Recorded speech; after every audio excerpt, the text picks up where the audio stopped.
Hey guys, Brockshield here, picking back up where we left off with the Holy Bible, King James Version, the book of the prophet Jeremiah, chapter 10. Hear ye the word which the Lord speaketh unto you, O house of Israel. Thus saith the Lord, learn not the way of the heathen, and be not dismayed at the signs of heaven, for the heathen are dismayed at them. For the customs of the people are vain, for one cutteth the tree out of the forest, the work of the hand of the workman with the axe.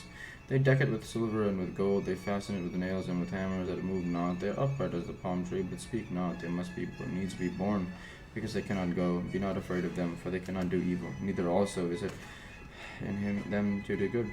For as much as there is none like unto thee, O Lord, thou art great, and thy name is great in might.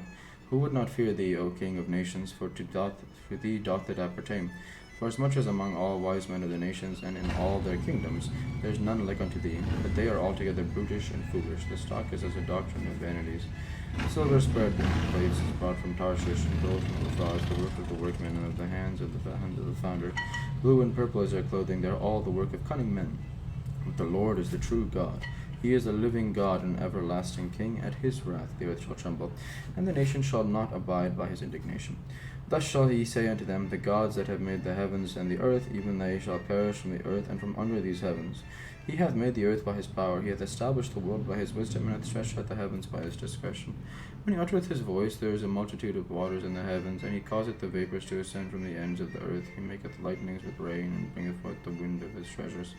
Every man is brutish in his knowledge, every founder is confounded by the graven image, for his molten image is falsehood, and there is no breath in them. They are vanity and the work of errors, and in time of their visitation they shall perish. The portion of Jacob is not like them, for he is the former of all things, and Israel is the rod of his inheritance. The Lord of hosts is his name. Gather up thy wares out of the land, O inhabitant of the fortress.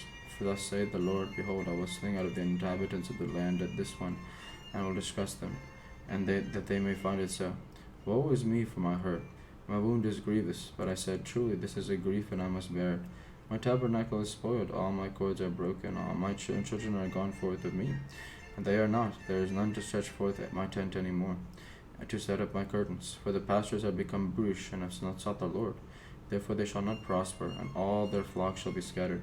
Behold, the noise of the brute is come, and a great commotion out of the north country, to make the cities of Judah desolate, and a den of dragons.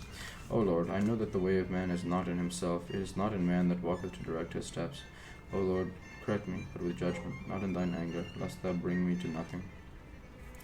Pour out thy fury upon the heathen that know thee not, and upon the families that call not on thy name, for they have eaten up Jacob, and devoured him, and consumed him, and have made his habitation desolate.